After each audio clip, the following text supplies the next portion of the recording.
Unlike the birth-to-death structure of estate-managed celebrity biopics, Matt Johnson's Tony focuses on a few chapters in the life of Anthony Bourdain, from his 2000 memoir, Kitchen Confidential: Adventures in the Culinary Underbelly. During a summer spent in Cape Cod in the 1970s, a teenage Tony learns, for the first time, that food, travel, and culture might be his forte.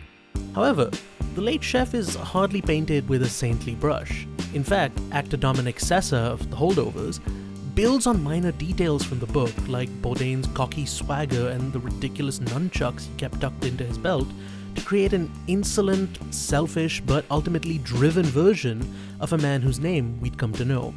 I'm Siddhant Adlakha, and this is my review of Tony.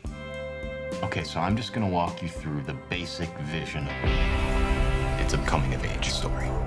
The movie is a blast, ensuring that Johnson is 2 for 2 this year alongside his time travel mockumentary, Nirvana, the band, the show, the movie.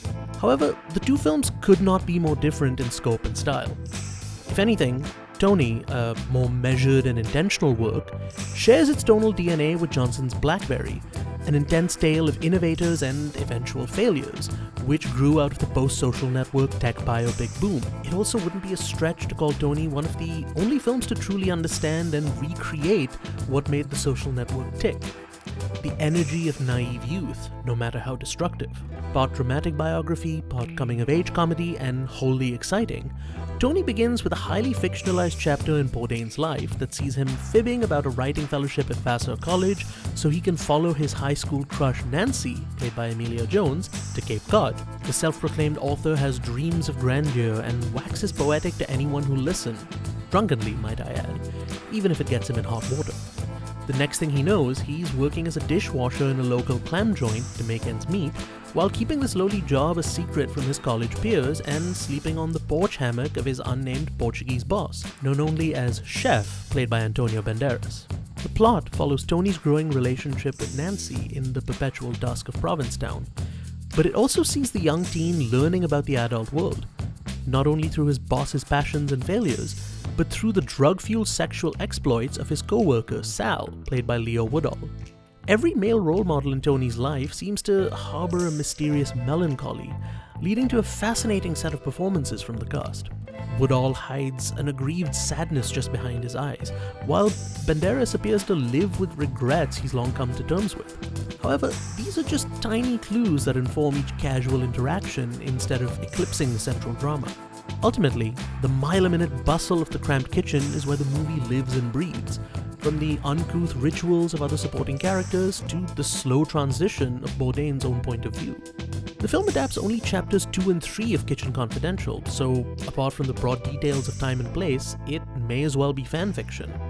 However, Johnson injects the story with the spirit of Bourdain himself, capturing not only the tone of his snappy, colourful writing, but the gradual widening of his perspective as he begins to consider food as a passion, an art form, and a series of local traditions. More importantly, the film reconnects the art and the artist as broad concepts, refusing to divorce creativity from even the most selfish emotional impulses. If the social network reframed Facebook as a romantic wound made manifest in isolation, Tony treats Bourdain's culinary exploits as stemming from romantic pursuit while surrounded by community. Are you a good guy or a bad guy? If the movie drops the ball in one notable way, it's that Nancy is never quite fleshed out beyond this function in the story, making for some awkward and at times retrograde get-the-girl framing. She's the girl and Tony has to get her. However, the film also unfolds through the perspective of an eager teenage boy and includes all the things that a lanky drifter like Sessa's Bourdain might find fascinating or alluring. It moves at the speed of rose-tinted thought, with careful visual compositions that get the point across instantaneously so they can be edited together with controlled chaos. All the while, Sessa makes for a fascinating centerpiece as a young man in search of himself, but with no way to find the right questions, let alone the answers, until he hurts those around him and learns from his mistakes.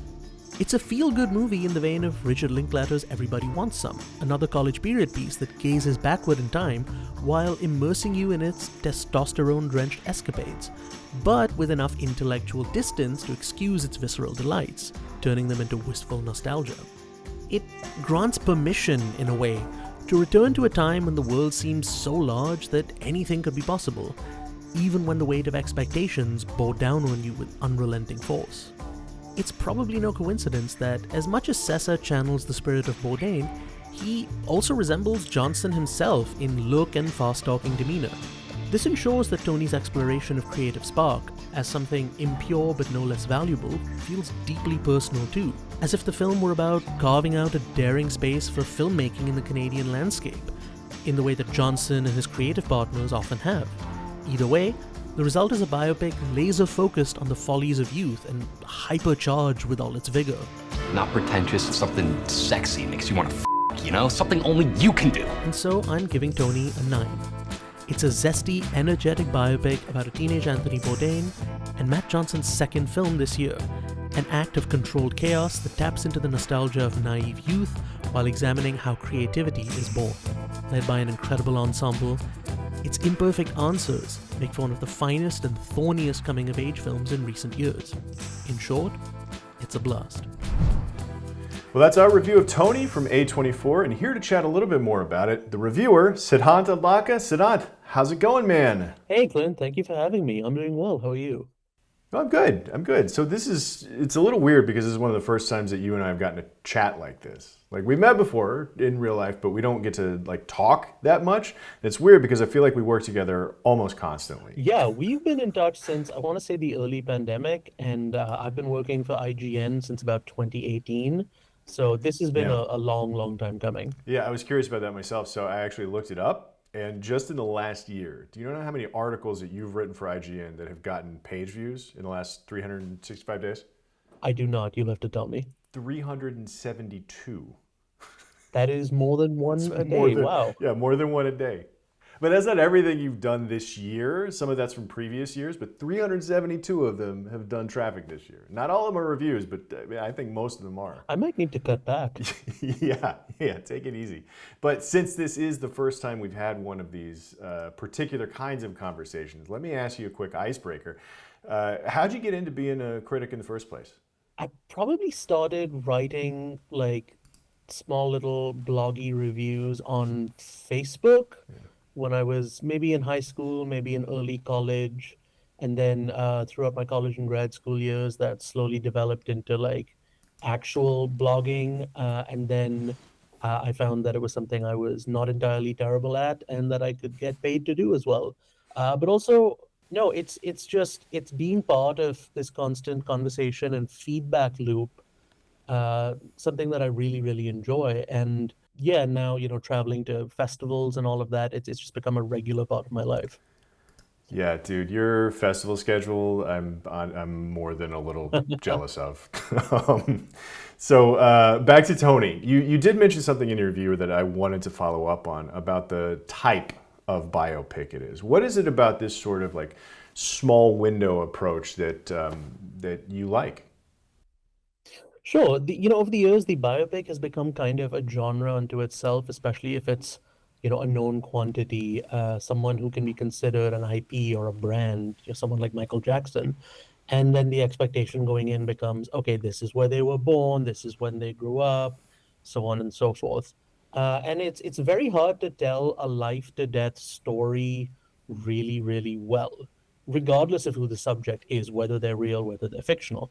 But when you take a sliver of someone's life, the way that Matt Johnson's Tony does, you're able to distill their essence in a way, and still get the point across about who they are and their importance in the cultural landscape, what they mean and represent to people, while also telling a coherent, and dramatic story. And I think that's something that Tony does in incredible and also really unexpected ways. Yeah, I do like the idea of just picking a moment from somebody's life and presenting that as sort of a, more broadly illustrative of that person, who they were.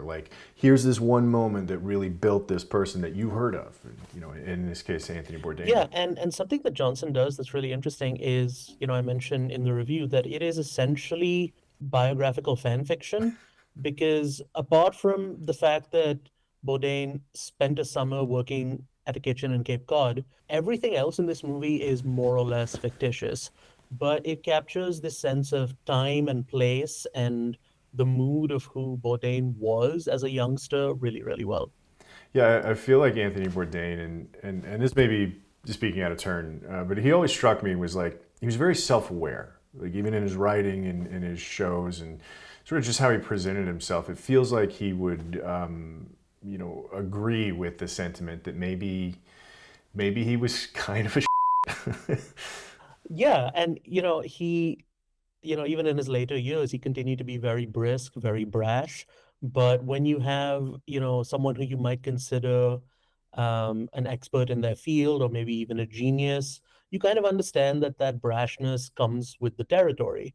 But then, what if you look back in time and you see him as that person, but having achieved absolutely nothing, having proven absolutely nothing? Where does that same drive and that ego, where does it belong? Is it something you need to shed in order to get ahead? Do you lean into it? And I don't think Tony is necessarily looking for a black and white answer to that question, but it definitely doesn't shy away from the fact that so much of Bourdain's artistry as a food personality comes from his snappy, witty outlook, but also at the same time his willingness to absorb other people's lessons, other people's desires, their impulses. And you see a lot of that in the film as well. Yeah, that is one of my favorite things about the shows he did, No Reservations in particular, that, going out and meeting people seemed to be sort of the great kind of central joy in that endeavor. Yeah, and not to give too much away, but there's such a delightful scene in this movie where he also takes advantage of the local history of the area and uses its food culture and its traditions to create this brilliant moment of story and character. And it's just a small throwaway line in his book, the one that this is based on. And again, it's only based on two very, very short chapters that you can get through in about 10 minutes. But Johnson kind of extrapolates from that, and he performs this sort of textual analysis in a way where he looks at what these chapters and this line in particular means to Bourdain, and then sort of reverse engineers this delightful story out of it. No, it's a really fascinating approach to a biopic. And so your point about those like sort of start to finish, birth to death kind of biopics, those always, well, I wouldn't say always, but I feel like they have a better chance at being very surface level, so being able to dig much deeper into like a narrower window is I mean, it's genuinely is my favorite flavor of biopic. Yeah, and if you just want a Wikipedia summary, go to Wikipedia. Go to Wikipedia, right. Exactly. Well, thank you, man, for writing about Tony and 371 other things this year. So let's do this again. Absolutely, I can't wait. And thank you for watching Siddhant's review of Tony. For more movie reviews, you're in the right spot. So stay right here with IGN.